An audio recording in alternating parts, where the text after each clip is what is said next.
We're going to talk about sights, fixed and adjustable, and this firearm happens to have adjustable sights, so I should not miss, right?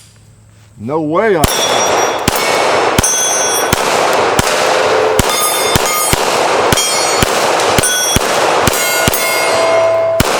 I even got the bowling pin. Let's see if we can hit the gong. Since we are adjusted, or are we? We hit it. We are so well adjusted, it's amazing. Mr. Hogg, you need another bullet. Saved one for him. Yes, we're going to talk about fixed sights versus adjustable sights. These are adjustable, and as you can tell, they were pretty well adjusted, like me. Anybody think I'm well adjusted? Probably not. Got a Glock with adjustable sights, and then a 9mm, same thing with 19 and 34 with kind of fixed sights. You can move the rear sight lateral if you want to, and you can always switch out sights on most semi-automatic pistols, not all, but just for sake of discussion, they're more fixed than the 34. We got some Smith & Wesson, some revolvers. These are really counterparts. This is a model 13, essentially the same as this firearm, the 19, except it has a shroud right here on the 19, and it has adjustable sights. It's a little bit nicer gun, I guess you would say, in some ways. And the same up here. I've got another Smith, the model 65 with no rear sights. Essentially, everything is fixed. That's about as fixed as you get, isn't it?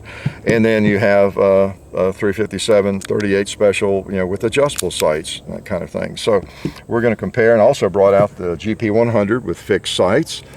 I brought out a Colt single action with fixed sights. I had to have an excuse to bring that out, didn't I? Just like a Glock, it's going to show up if there's any justification whatsoever.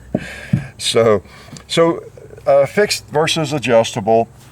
Again, not everything you wanted to know, but just want to touch on it to some extent, as I don't think we've talked about it much, and partly to dispel maybe a myth or two.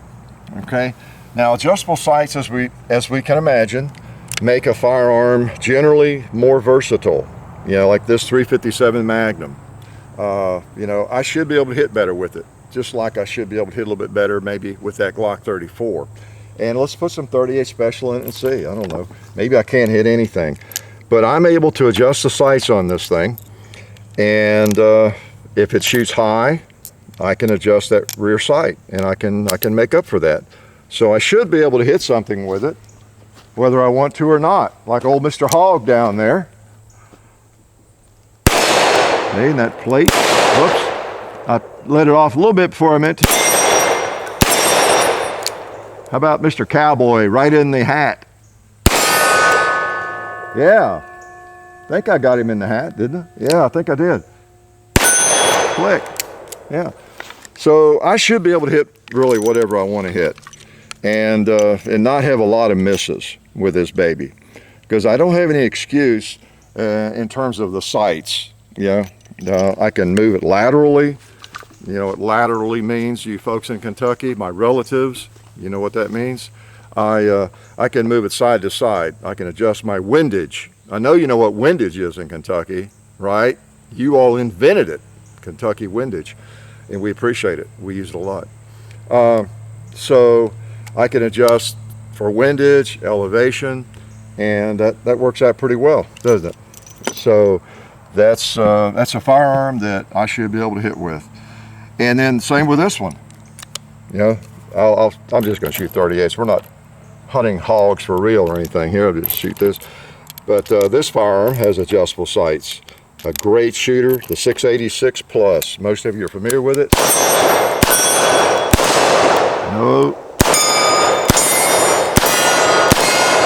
No excuses, and I'm not going to make any.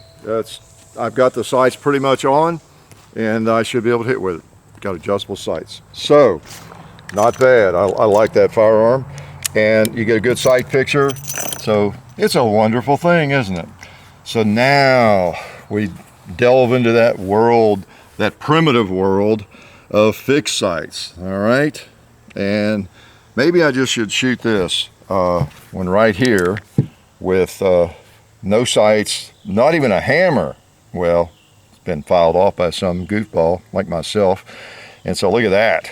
It's just a piece of metal up there Nothing to adjust there. Woohoo!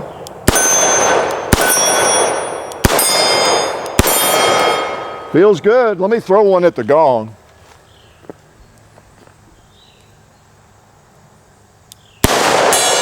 Got him. Double action. Fixed sights. Something doesn't compute. Something just doesn't figure, does it? Must be an aberration.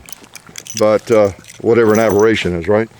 So here's another one, the counterpart to the Model 19.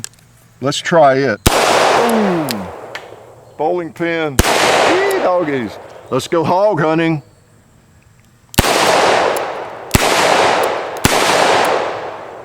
I may actually be missing. let me try that one again, okay? Because this is one of my favorite revolvers.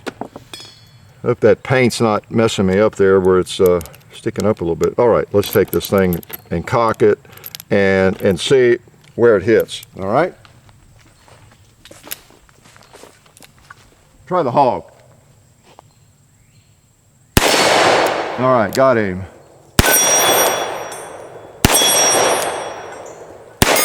Yeah, she's doing fine. Yep, does just fine. I don't know what I was looking at the first time. But anyway, fixed sights, not bad. Oh, and look what we have here. We have a Glock, the counterpart to the other one. This one does not have adjustable sights, really, essentially. They're the same way they were the day I bought it.